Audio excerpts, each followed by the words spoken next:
Писателот за деца Киро Донев има нова книга која што неодамна излезе од печат, а со наслов Дарко во зоопаркот. Познати римувани наслови, примамливи корици кои што ги красат вашите дела, уште едно издание на Македоника Литера. Најавена е уште една ваша книга која што наскоро треба да излезе и со просветно дело. Се чини дека сте неуморен, дека постојано творите. Вистина е ли е дека во овие години кога имате малку повеќе време да се посветите, вие всушност работите можеби повеќе отколку порано во однос на пишувањето барем? Па како да ви кажам сега, јас додека работев, почнав како новинар, како вие што сте сега, за тоа творештво од секој пат, мислам за уметникот кој сака да создава сериозно, може би многумина не согласуваат, може би вие нема да согласите, меѓутоа за таа работа треба цел човек. Јас додека работев и како новинар, и како уредник од детска радост, и како директор дека бев, многу малку имав време да пишувам, меѓутоа сега кога се повлекав во пензија, на некој начин, кога се свртев да видам што траги сум оставил назад по мене, мислам дали тие траги дали колку ќе останат после мене, видов дека малку сум направил, па така, бидејќи имам среќа и таму кај што живам и школото е до мене, децата уште, јас се школував да бидам учител, тие се мојата инспирација и продолжив да пишувам. По овие години, значи јас имам повеќе од 40 на книги објавено, меѓутоа велат има еден период кога авторите наликуваат на фломастери, се исушуваат, нели? И не пишуваат. Меѓутоа јас му најдов лек на тоа. Што мојот фломастер, творечки, ќе почне да се засушува, јас се замешувам со децата, заедно со нив играм, гледам со нивните очи на светот околу мене и создавам. Како се роди тогаш Дарко во зоопаркот? Каде беше инспирацијата? Каде го натопивте? Во кое мастило вашиот фломастер за да им дадете на нашите најмлади читатели нови четива од кои што ќе учат и ќе се насладуваат? Пред се јас сум влюбеник во природата, во нејзиниот растителен и животински свет.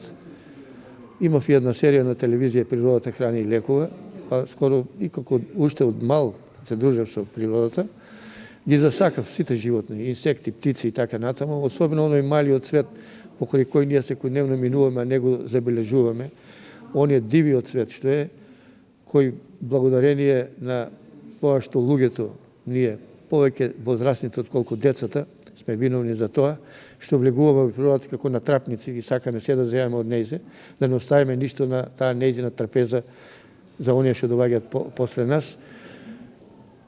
Тоа некако ме поттикна малку поинако да размислувам и поинако да гледам на тоа и да направам нешто во тој правец, да можам на некој начин да, колку можем јас да помогнам во заштита на тој биосвет и на животните, и на птиците, и на растенијата, и почнав да пишувам.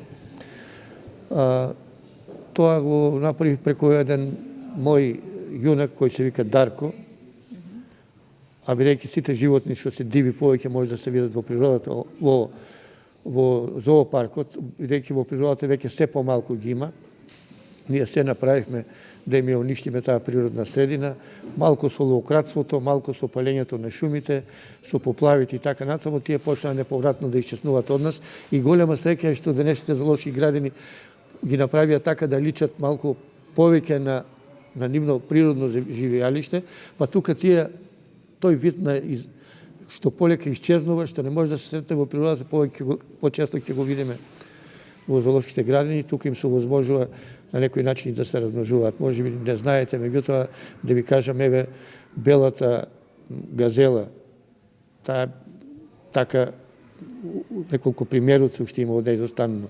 Дивиот коњ, тој во Монголскиот на Тибет тамо, на Тибет, дивите магариња, дивиот коњ, монголскиот коњ. После пандата, големата панда, Давидовиот елен, кинат кој е виден 1900 година последниот пример. Такви примероци се ретки зачувани во зоолошките градини кои се се помодерни и од нив на некој начин се прави обид да се размножат, да се пратат во природата, да го продолжат својот живот. Ете, тие размисли ме натера да напишеме една книга за таа популација, после нас што доаѓа за децата, што повеќе да ја засакат природата, животните. Сега ние садеме дрва, садеме шуми, меѓутоа, ако на детето или на човекот нема се всади љубов во срцето кон природата, џабе ние засадуваме и дрвја, џабе одгледуваме и домашни миленичи и така натаму. Кога детето, кога ќе се роди, ако првиот збор на место мајка му бил природа, тој ќе знае да сака и повеќе. И се она што го носи таа. Ете, тоа беше една причина, гледајќи како тој свет и растителен и животински исчезнал неповратно пред очите на светот, а многу малку ние правиме за тоа, нели, да го заштитиме. Се обидов на некој начин, бидејќи јас сум по вокација, по професија, сум просветен работник, учев за учител. Цел живот го минав со перо в рака, уредувајќи ги списанијата за деца, воспитувајќи ги на начин како што јас знам и умеам, како што ме училе мене моите учители. Мислам на некој начин да се одолжам и кон децата, ама и кон тие диви животни кои, ете, во природата се помалку ги има. Како ја изградивте таа врска со природата и на кој начин толку станавте приврзан, бидејќи еколошките теми не се реткост во вашето творештво? Вие навистина многу внимание посветувате на тоа, не само преку ова последно дело.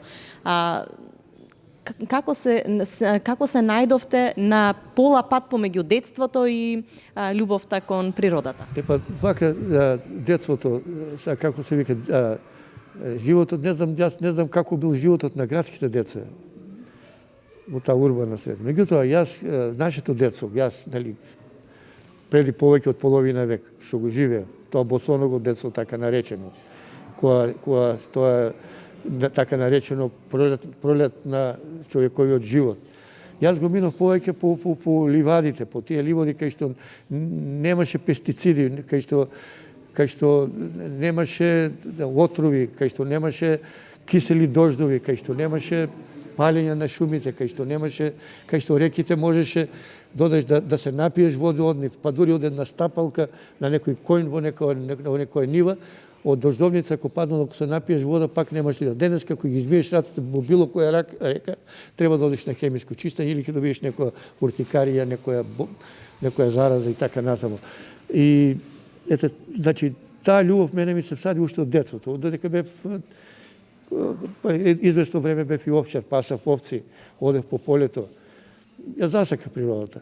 Меѓутоа, и покрај тоа што сум роден во низина, тука еве меѓу Белашци и Огрежден, планината ми остана најголема љубов. И затоа цело време јас и планинар бев извидник.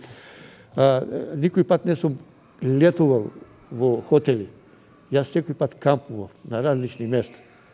Со шатор, со фамилијата, сум одел прво како младинец, како извидник сум бил така, а потоа нели и со семејството.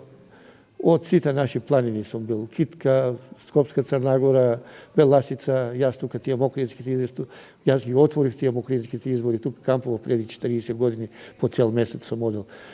И на некој начин се чувствувам како дел од природата.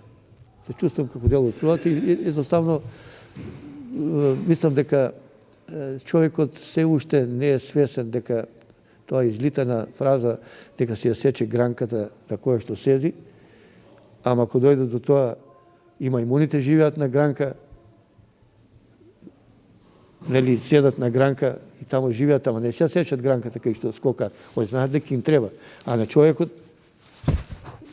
тоа не му доаѓа умот дека ние еден ден природата веќе не предупредува, колешки, таа не казнува. Со разни поплави, со разни кисели дождови, со разни ветришта, урагани, не знам како ги нарекуваат тамо, бури, еве и пожарите сами што изболнуваат и така натаму. Тоа мислам се е дело кое се уште не предупредува. За вас се вели дека секогаш сте актуелен, дека знаете на вистинскиот начин да допрете до децата, убаво комуницирате со нив. Како тоа го правите еве половина век творештво? многу генерации дечиња се променија, порасна, еве некои од нив кои што прв пат ве читале, можеби сега имаат и своји деца и внуци па дури. На кој начин ја држите жива таа врска помеѓу актуелното дете и творечкото дете во вас? Ептен, сте влада ме подсетувате на мајка ми. Тама, она ми викаше, абе, синче, ти си крушат дрванак, имаш едни круши кантарки кај нас, ке ги изгниеш, нема да созрееш. Вика, шо бараш мајка со децата да си играш? Ете, јас не пораснав, не дозволив тоа дете што е во мене да исчезне. Може би тоа е што реков јас таму кај што живеам и школото е крши мене, Борис Крајковски школото, и јас ке си седнам на терасата и тој джагро мене ме враќа во детството, а кога ги нема нив, многу сум тажен. И си наоѓам место кај што играат тие, ке седнам и ги гледам и се вклучувам во нивната игра и на некој начин, еве и под бели коси, тоа дете живее во мене. Не знам дали ќе пораснам некогаш. А сакате ли? Не сакам да останам дете, бидејќи, реков, на тој начин мислам дека ќе ја зачувам и пролетта на животот во мене, ако е веќе во зима сум. Ви благодарам многу за разговорот и се надевам дека наскоро повторно ќе разговараме за новите изданија кои што се подготвуваат, да се разбера со ваш подпис. Работам сега некои работи, не знам, го молам Господ да ми даде здравје да ги довршам, да биде тоа се во ред. Некои дори ги крстив и незавршена приказна, може би од тоа чувство дека можам некои работи да ги завршам. Ама доаѓаат млади генерации во кои верувам, кои ќе продолжат да го негуваат она што јас сакав, дали да им го покажам на луѓето, дека вреди да се зачува за децата, за нашите идни поколенија. Оти ние цело време викаме светот на младите останува, а каков свет им оставаме, гледате и самите. Вие сте релативно млади, вам би останува должноста да го продолжи тоа, јас што не можам да го завршам. А верувам дека ќе биде така. Ви благодарам многу за разговорот.